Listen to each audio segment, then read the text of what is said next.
Hey guys, thanks so much for checking out the show. I really appreciate you being here. And if you enjoy these updates, make sure to subscribe so you don't miss the next one. Today marks day 45 in the search for Nancy Guthrie. And something unusual is happening in her neighborhood. Over the past 24 hours, the FBI has returned to Nancy Guthrie's neighborhood, knocking on doors again and asking neighbors new questions. But this time, investigators are focusing on something very specific.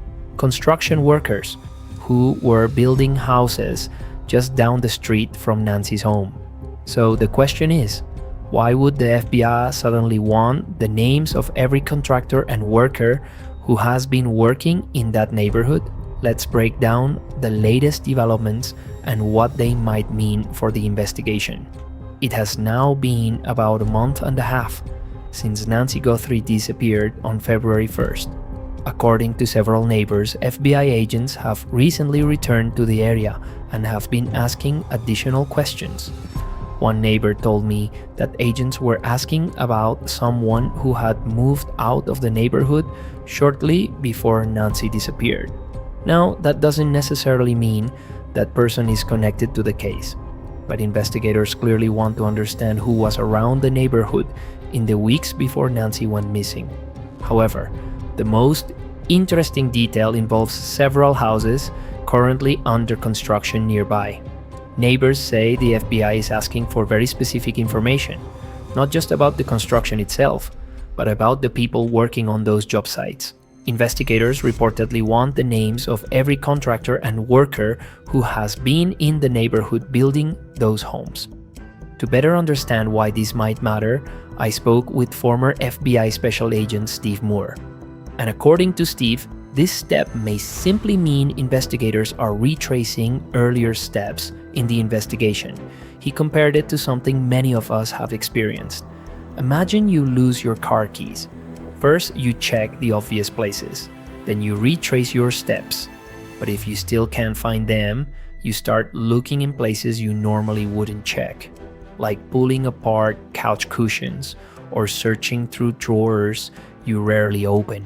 Steve believes this investigation may now be entering that stage, where agents are going deeper, exploring possibilities they may not have focused on earlier. Another important point Steve mentioned involves the theory of the crime. From the beginning, investigators have believed that Nancy Guthrie's disappearance was not random. Instead, they believe it was targeted. And if someone specifically targeted Nancy, that means they likely had some kind of contact with her beforehand. Which leads investigators to ask an important question. Who in the neighborhood might have interacted with Nancy before she disappeared? Construction workers could fall into that category. Not because investigators think they did anything wrong, but because they are individuals who regularly enter the neighborhood, even if they don't live there.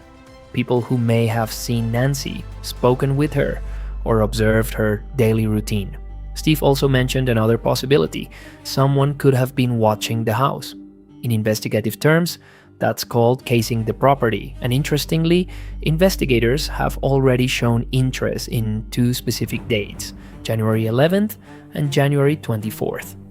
Both of those dates fall on weekends. On those days, the FBI asked neighbors to provide security camera footage. In one case, agents even sat down with a neighbor and reviewed the footage together, looking for anything unusual.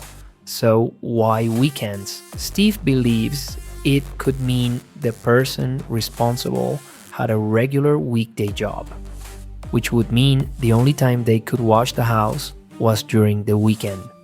Another detail that has raised questions involves Nancy's front door. Her home had a security gate installed in front of the main door, a heavy metal gate designed to make it harder for someone to enter. One neighbor shared a theory. She believes it's possible that one person may have already been inside the house, while another person approached the front door, possibly to help bring Nancy outside. But Steve isn't completely convinced by that idea, because if someone had already entered the house without being seen on a camera, It wouldn't make much sense to suddenly send another person to the front door where cameras might capture them. Another possibility is much simpler. Nancy may not have locked the security gate that night. People often feel safe in quiet neighborhoods, and sometimes doors are left unlocked without much thought. One of the biggest questions people keep asking is why this case hasn't been solved yet. According to Steve, investigations like this can sometimes move slowly because detectives are essentially solving a massive puzzle. Each piece of information connects to another, and sometimes investigators must revisit earlier pieces multiple times before they finally fit together. Another element that has been discussed in the investigation is the use of polygraph tests. Polygraphs are often misunderstood. They don't prove someone is guilty or innocent. Instead, they are simply investigative tools. In many cases, the most valuable part isn't the test itself. It's the conversation that happens before and after the test. Investigators pay close attention to how someone behaves under pressure, whether they appear nervous, avoid certain questions, or react in ways that raise suspicion. Meanwhile, life continues in Nancy's neighborhood. Outside her home, neighbors had created a small memorial filled with yellow flowers.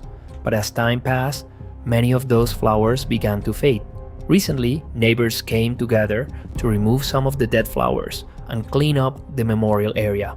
It's a small gesture, but it shows how much the community still cares about Nancy. Many of the people living there pass Nancy's house every single day, and every time they drive by, they're reminded that the case is still unsolved. Despite the mystery surrounding Nancy Guthrie's disappearance, investigators continue to work the case. The FBI returning to the neighborhood 45 days later shows that the investigation is still active. And according to former investigators, answers often appear when detectives revisit details that once seemed small. For now, the community continues to wait, and many people believe that eventually, the truth about what happened to Nancy Guthrie will come out. Thanks for watching, and I truly appreciate all of your support. If you haven't already, make sure to subscribe to the channel so you don't miss future updates. I'll continue following the case and updating you as new developments come in. I'll see you in the next video.